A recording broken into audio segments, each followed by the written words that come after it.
नमस्कार दोस्तों, स्वागत है श्रीमद् भगवद गीता के नेक्स्ट एपिसोड में।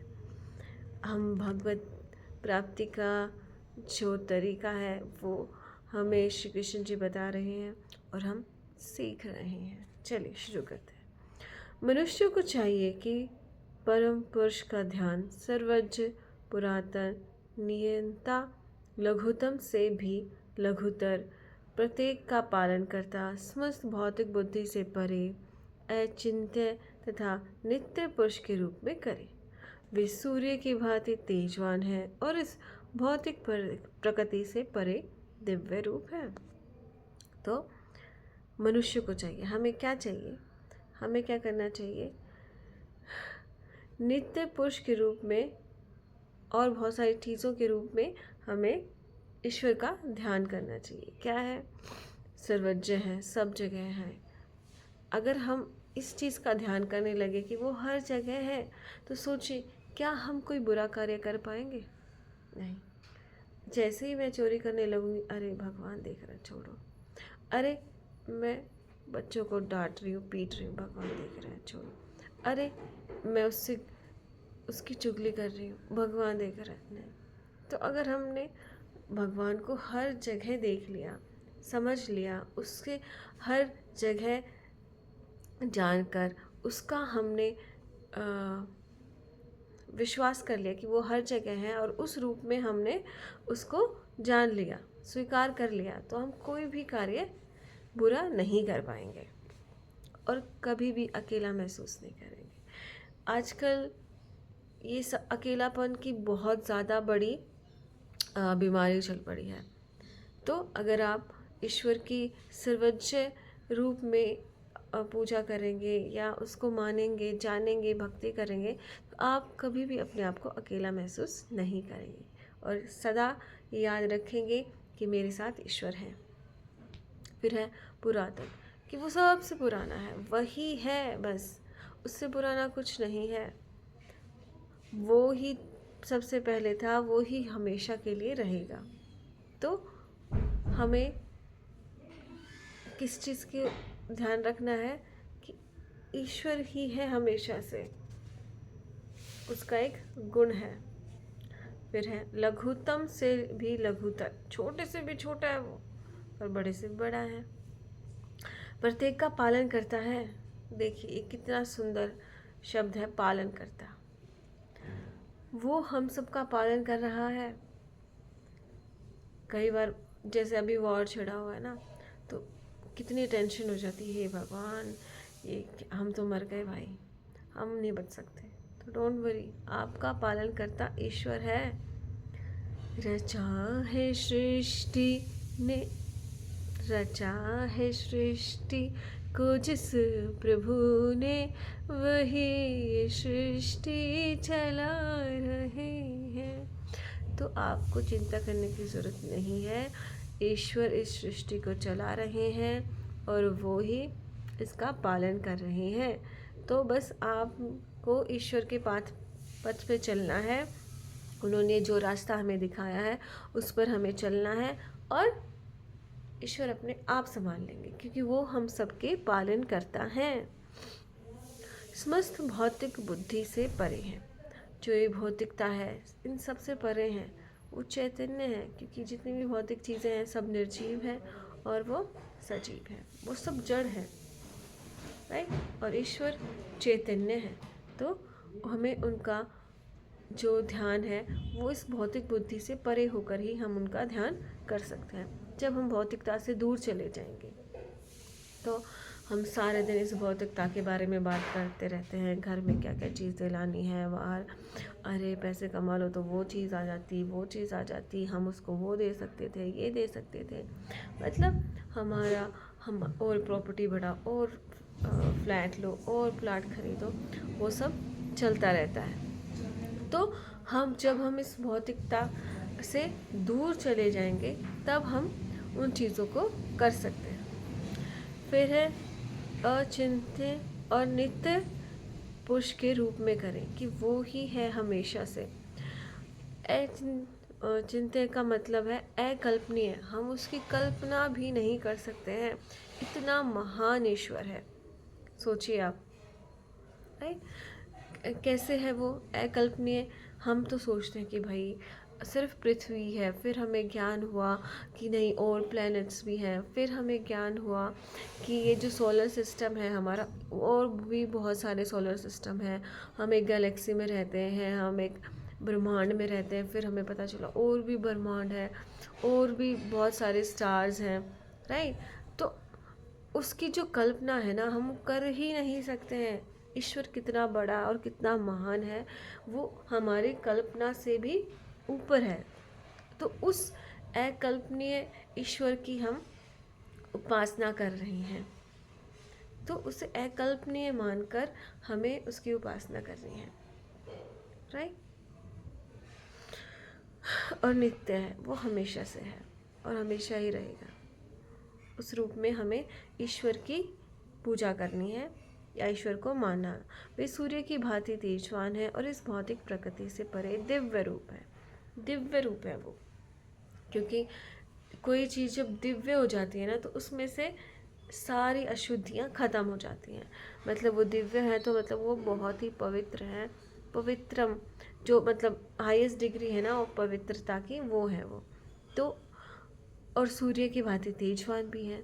तो ये जो सारे गुण हैं ईश्वर के, ये हमें जानने चाहिए और इन्हीं गुणों के लिए उनसे प्रार्थना करनी चाहिए कि भगवान मुझे भी नित्य बना दो, मुझे भी दिव्य बना दो ईश्वर, मुझे इस भौतिकता से परे कर दो, मैं भी पालन करता बनूं अपने बच्चों का, समाज का, अगर मैं किसी का भी भला कर सकूं मुझे ऐसा बना दो। तो इस रूप में हमें ईश्वर को देखना चाहिए कि ऐसा है मेरा ईश्वर, है। चलिए आगे देखते हैं।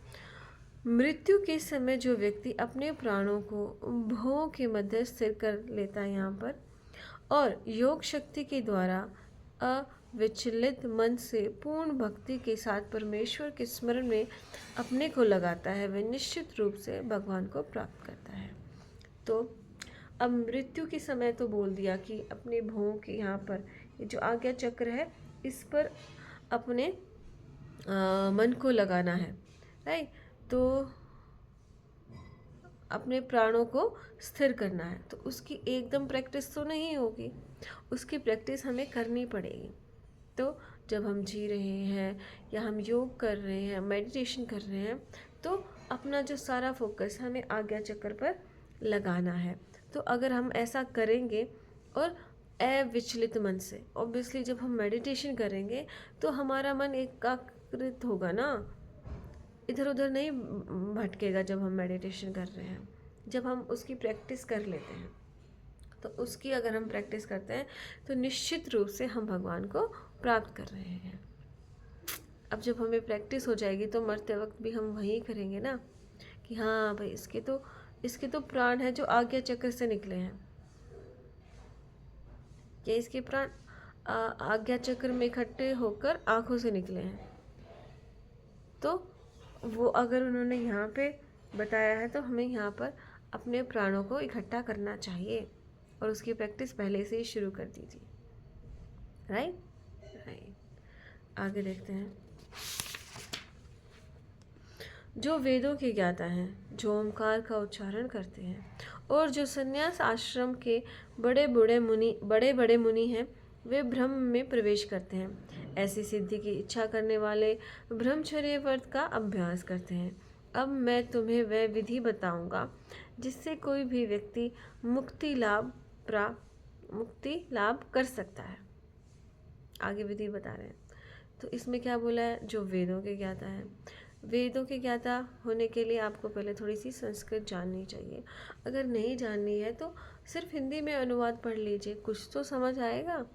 और मैं बहुत जल्द वेदों का पाठ शुरू करने वाली हूँ। अभी थोड़ा सा और मुझे अपने आप को निखारना है, तो धीरे धीरे जैसे जैसे हम करते जाएंगे आप मुझसे जुड़े रहिएगा। मैं वेदों का ज़रूर आपके साथ पाठ करूँगी। और अभी मैं एक छोटी सी बुक लाई हूँ पहले, जिसमें चारों वेदों के 100 मंत्र हैं। तो एटलीस्ट हम चारों वेदों के 100 जो मंत्र हैं उनका तो एटलीस्ट पाठ करें, तो हम वो सीरीज़ भी चलाने वाले हैं। पहले जो ओमकार का उच्चारण करते हैं, मतलब जो उद्गीत प्राणायाम है उसमें आप ओम का उच्चारण कर सकते हैं। श्वास भरनी है और श्वास छोड़ते हुए ओम बोलना है, राइट। तो आपका प्राणायाम भी हो जाएगा और ओमकार का उच्चारण भी हो जाएगा। ओमकार मतलब ओम।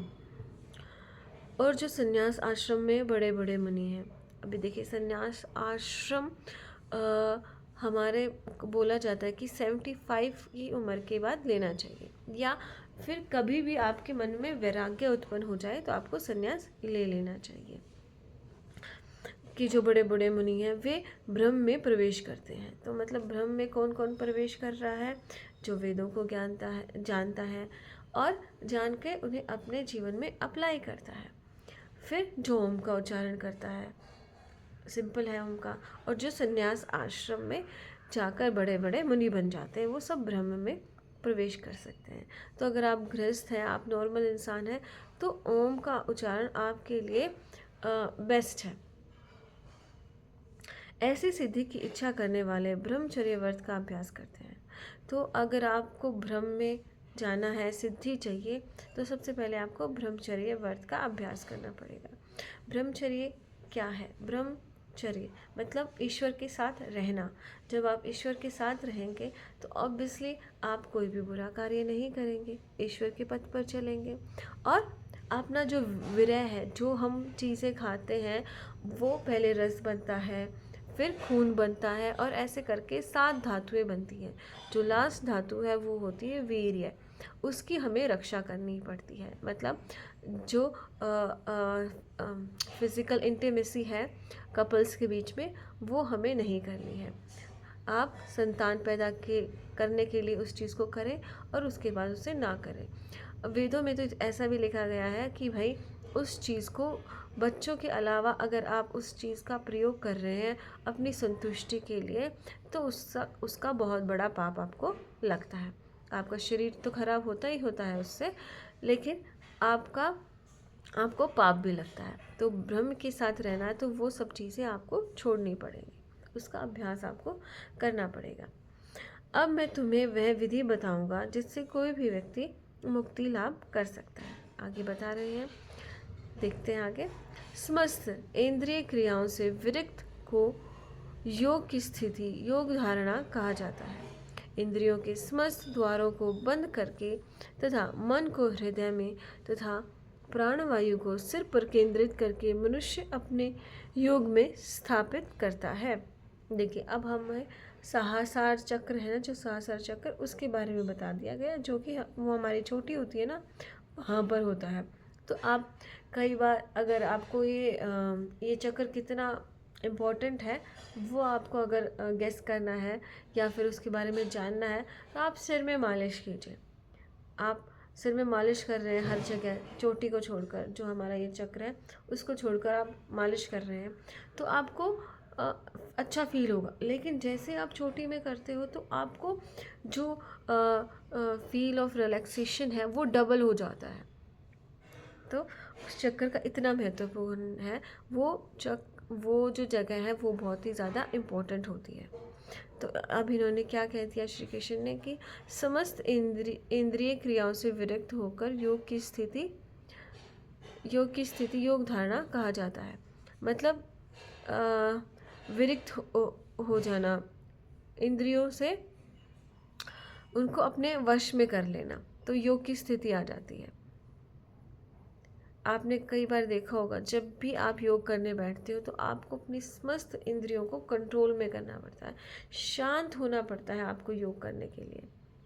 और वहीं अगर आप जिम में जा रहे हो तो आप मोटिवेशनल गाने सुनते हो, अपने आपको वो करना पड़ता है, एक्टिव करना पड़ता है, राइट, जोश में लाना पड़ता है। और जबकि योग करते वक्त आपको अपने आप मन को शांत करना पड़ता है।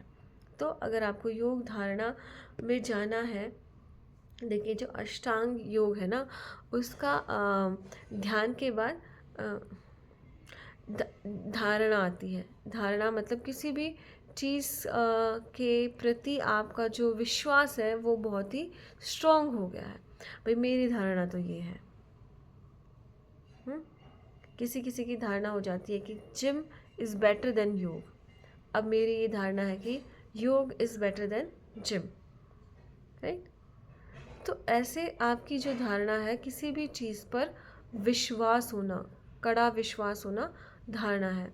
और जब आप अपनी इंद्रिय क्रियाओं से विरक्त हो जाते हैं, उनसे अलग हो जाते हैं, तो आप योग धारणा में चले जाते हो। जब आप अपने मन को शांत कर लेते हो तो आप योग धारणा में चले जाते हो। इंद्रियों के समस्त द्वारों को बंद करके, समस्त इंद्रियों के हमारे द्वार क्या है, आँखें, नाक, कान और नीचे वाले 2-3 जो द्वार हैं वो, उन सब को आप बंद कर लेते हैं, मतलब उनको अंतर्मुखी बना लेते हैं।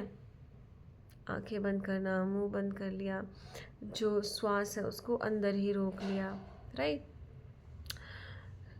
मन को हृदय में बसा लिया और प्राण वायु को सिर पर केंद्रित करके मनुष्य अपने योग में स्थापित कर सकता है। जो हमारी प्राण वायु है उसको रोककर हमें अपने सिर पर कर लिया, मतलब सहस्रार चक्र में हम अपनी प्राण वायु को ले गए, तो उससे हमारा योग स्थापित हो जाता है। योग का आखिरी मकसद क्या है? जो सबसे पहला जो हमारा मूलाधार चक्र है, उसके लिए आपको ब्रह्मचर्य का पालन करना पड़ेगा। फिजिकल इंटीमेसी जो आप कपल्स करते हैं उसको रोकना पड़ेगा और अपने विरह को बचाना पड़ेगा। तो धीरे धीरे फिर वो स्वादिष्ठान चक्र में आएगी, मणिपुर चक्र में आएगी, अनाहत चक्र में आएगी, विशुद्ध चक्र में आएगी, अजना चक्र में आएगी और फिर सहस्रार चक्र में आएगी। मतलब नीचे से लेके ऊपर तक आपको वो चीज़ करनी है। तो उससे सबसे पहले आपको क्या करना होगा? ब्रह्मचर्य का पालन। फिर जो पेट से रिलेटेड प्राणायाम है, कपालभाति और अग्निसार क्रिया, वो करनी पड़ेगी आपको। फिर आपको अनुलोम विलोम प्राणायाम करना पड़ेगा, है गले के लिए करना पड़ेगा उज्जाई प्राणायाम, फिर आपको भ्रामरी करना पड़ेगा। तो इस तरह से अलग अलग जो प्राणायाम है उसके द्वारा जो आपके प्राण हैं उसको आपको ऊपर तक अपने सिर के यहाँ तक लेके जाना पड़ेगा, तो आपका योग स्थित हो जाएगा, राइट। तो क्या उन प्राणायामों का क्या महत्व है कि वो आपके जो चक्र हैं उनको एक्टिवेट कर देते हैं। और अपने मन को स्थिर करने का सबसे आसान तरीका है, आप शीर्षासन करते हैं जब, राइट। आप ये एक्सपेरिमेंट करके भी देख सकते हैं, मैंने तो किया था। मेरी जो भावनाएं थी वो बहुत ही ज़्यादा विचलित हो गई थी। मन ऐसे मतलब वासना की तरफ जा रहा था, ठीक है, क्योंकि काम वासना जोर देती है, राइट। तो उस टाइम मैंने ये एक्सपेरिमेंट किया, जब काम वासना उमड़ रही थी तो मैंने शीर्षासन किया 5 मिनट, क्योंकि मुझे आदत है 5 मिनट तक जाने की। तो जब मैं करके वो हटी तो एकदम जो मेरी काम वासना वो शांत हो गई, एकदम मन शांत हो गया।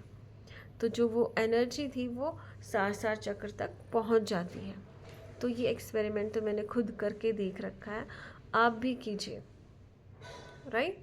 तो हमें अगर हम डेली करेंगे, एक तो जब वो काम वासना आई है तब हम कर रहे हैं तो हम रुक गए, शांत हो गए, और जब नहीं आई है तो भी हम डेली कर रहे हैं, तो सोचिए हम उस चीज़ से कितना ऊपर चले जाएंगे। मतलब इंद्रियों पर हमारा कंट्रोल आता चला जाएगा। तो ये करने हैं, या फिर आप अपना प्राणायाम कर सकते हैं। सारे प्राणायाम आपको फिर करने पड़ेंगे, राइट।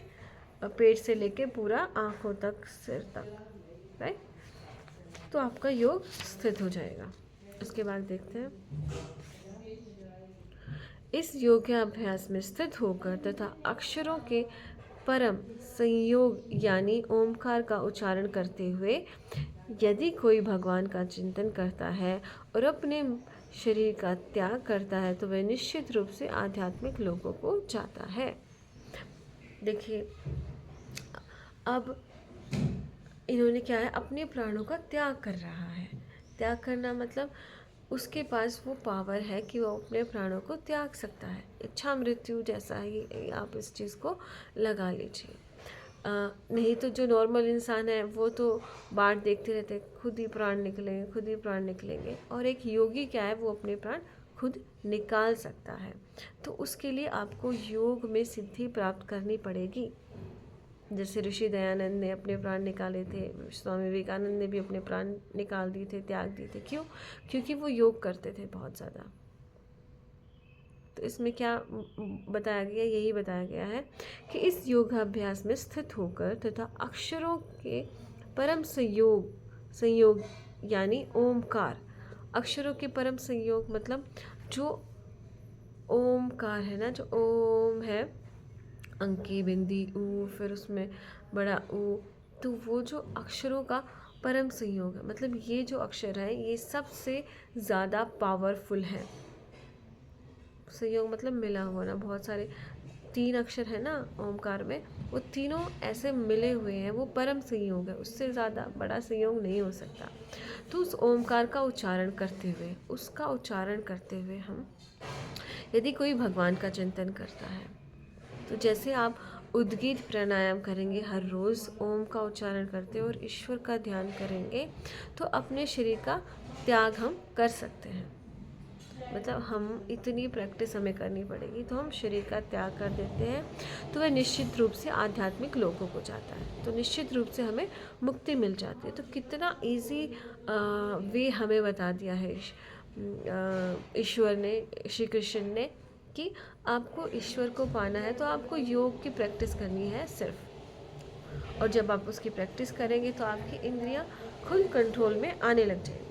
लेकिन मैंने बहुत सारे ऐसे योगा टीचर्स को देखा है जो नॉन वेज खाते हैं, तो वो क्या करते हैं, वो सिर्फ आसनों पे ध्यान देते हैं या फिर बस उसकी थियोरेटिकल नॉलेज ले लेते हैं, थ्योरी की नॉलेज ले लेते हैं, प्रैक्टिकल नहीं करते हैं।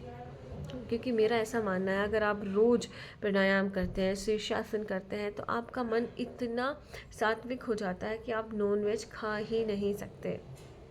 और अब मैं अपनी जिस प्रैक्टिस में आई हूँ, जिस लेवल की प्रैक्टिस में आई हूँ, अब तो मेरा मन ऐसा होता है कि चाहे तो मैं कभी पीती ही नहीं, राइट। कभी पीने भी पड़ जाए तो मन इतना दुखी हो जाता है कि मुझे फिर कुछ सात्विक भोजन, कोई फ्रूट वगैरह खाना पड़ता है, जिसकी वजह से मेरा मन ठीक हो जाए। तो सात्विक भोजन करते रहिए और ईश्वर की उपासना करते रहिए। तो आज के लिए इतना ही। बहुत बहुत धन्यवाद।